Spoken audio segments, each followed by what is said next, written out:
Hidden in the heart of the Old Testament, in the book of 2 Samuel, sits a story I love, maybe now more than ever before.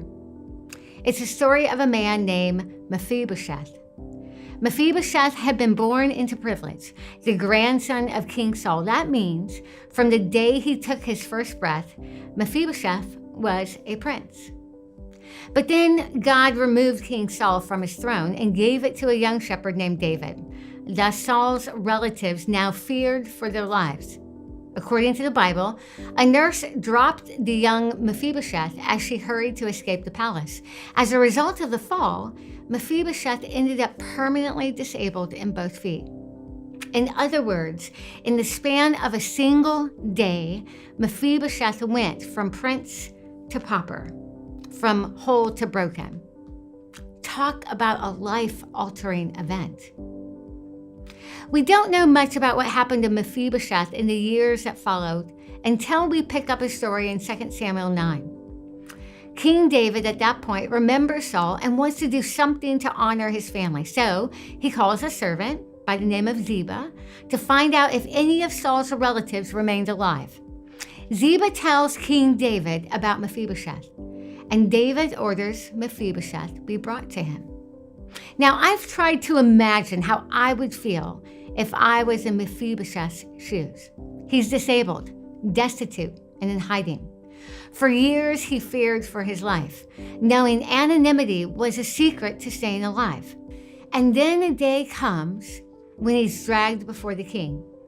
If I was Mephibosheth, I'd be shaking in my disabled boots. My quality of life may not be all that great, but I don't exactly want to lose it either.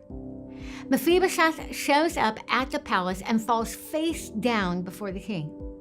David must have sensed his fear because immediately he reassures, Mephibosheth, don't be afraid.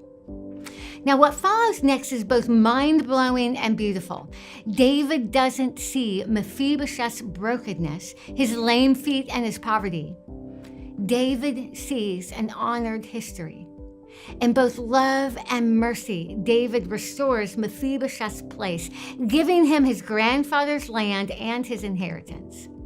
That alone would have been more than generous, but David makes a promise that completes Mephibosheth's redemption. Mephibosheth will always eat at my table, he says.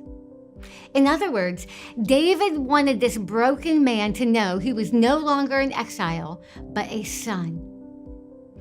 This entire story pulls at all my emotions. I can't read it without being moved, because I too know what it's like to have a body that's broken, a physical disability that I struggle against every single day. I mourn it, and often I want to hide because of it. Even so, I'm finally starting to see what maybe God wanted me to know all along. The outside of my body now mirrors what's on the inside of all of us. We're disabled. We've been dropped, wounded, mishandled, mistreated. We're exiled, ashamed, and afraid for our very lives. But a king has called us to enter his presence.